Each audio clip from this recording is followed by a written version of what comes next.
बिस्मिल्लाहिर्रहमानिर्रहीम। अस्सलामुअलैकुम। मोअज़्ज़ज़ दोस्तों, खुशामदीद।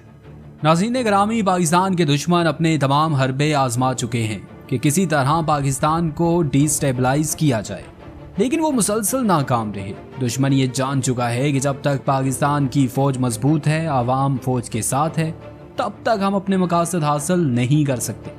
दोस्तों, इसीलिए अब आखिरी हरबा आजमाया जा रहा है कि सियासतदानों के जरिए फौज पे बेबुनियाद इल्जामात लगाकर फौज को अवाम की नज़रों में मशकूक बनाया जाए।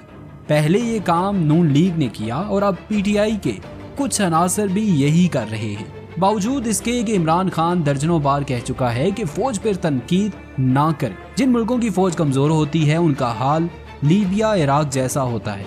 दोस्तों, सियासी पार्टियां अपनी नाअहली छुपाने के लिए हमेशा से फौज पे इल्जाम लगाती रही हैं और हुकूमत मिलते ही कसीदे पढ़ने लग जाती हैं। फेक न्यूज़ बनाना और फिर इसे वायरल करना, सियासी जमातों के मीडिया सेल मुसलसल यही काम कर रहे हैं। मोअज़्ज़ज़ नाज़रीन, सबसे अफसोसनाक बात यह है कि हाजिर सर्विस जर्नैल की मुसलसल किरदार कुशी की आड़ में न सिर्फ फौज की तजलील की जा रही है, बल्कि दिफाई मसाइलों पे लतीफ़े बनाए जा रहे हैं। दोस्तों, जब तक इमरान खान की हुकूमत रही, बाजवा अच्छे रहे।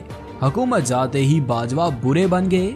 दोस्तों, नून लीग और पीटीएम ने इदारों के खिलाफ सोशल मीडिया पे मुहिम चलाई थी, लेकिन आज जाने अनजाने में चंद मिनट की हंसी मजाक की खातिर पीटीआई की इस मुहिम ने सबको पीछे छोड़ दिया है।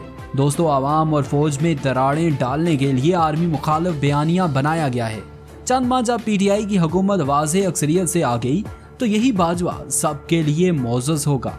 सब अपने तख्तानों के नश्तर भूल जाएंगे, हर तरफ शादियाने बजेंगे और फिर जनरल बाजवा को एक दूर अंदेश और हीरो समझा जाएगा। इंशाअल्लाह हर कोई अपनी साजिश में नाकाम होगा।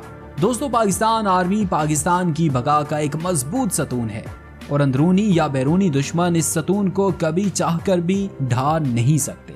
नाज़रीन गिरामी, ये सियासी सिर्फ साजिशें कर सकते हैं, लेकिन इंशाअल्लाह नाकाम होंगे।